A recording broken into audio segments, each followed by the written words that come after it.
English ഭാഷാ പരിശീലനവുമായി കമ്മ്യൂണിക്കോർ കുടുംബശ്രീ സംസ്ഥാന മിഷന്റെ നേതൃത്വത്തിൽ സംസ്ഥാനത്തെ തെരഞ്ഞെടുക്കപ്പെട്ട ഗോത്ര വിഭാഗത്തിലെ കുട്ടികളുടെ ഭാഷാ വൈദഗ്ധ്യം മെച്ചപ്പെടുത്തുന്നതിനു വേണ്ടി 10 ജില്ലയിലാണ് പ്രത്യേക സിലബസ് അനുസരിച്ച് പദ്ധതി നടപ്പിലാക്കുന്നത്. Bhima jewellery, press club junction, Kasaragod.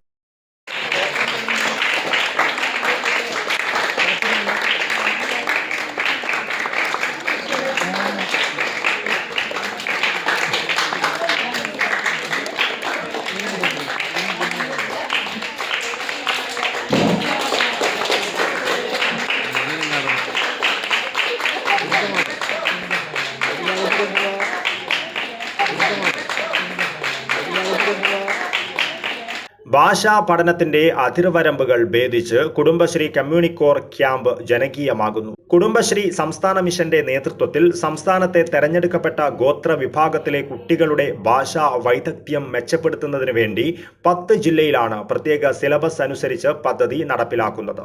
Kasaragod Kudumbashree ജില്ലാ മിഷന്റെ നേതൃത്വത്തിൽ കൊറഗ പ്രത്യേക പദ്ധതിയിലെ കുട്ടികൾക്ക് നടപ്പിലാക്കുന്ന പരിശീലന പരിപാടിക്ക് സംസ്ഥാന മിഷൻ ചുമതലപ്പെടുത്തിയ റിസോഴ്സ് പേഴ്സൺമാർ മേൽനോട്ടം വഹിച്ചു. ജില്ലയിലെ 7ാം ഘട്ട പരിശീലനം പൊലിയംതുരുത്ത് എക്കോ വില്ലേജിൽ സംഘടിപ്പിച്ചു. ജില്ലാ ഇൻഫർമേഷൻ ഓഫീസർ എം മധുസൂദനൻ പുതുവർഷ സന്ദേശം നൽകി പരിപാടി ഉദ്ഘാടനം ചെയ്തു. കുടുംബശ്രീ ജില്ലാ മിഷൻ കോർഡിനേറ്റർ രതീഷ് പിലിക്കോട് അധ്യക്ഷത വഹിച്ചു. ചടങ്ങിൽ ജില്ലാ programme manager S Manu, Yaduraj എന്നിവർ സംസാരിച്ചു. വിയോല സ്വാഗതവും റോഷ്നി നന്ദിയും പറഞ്ഞു. News bureau, Kasaragod.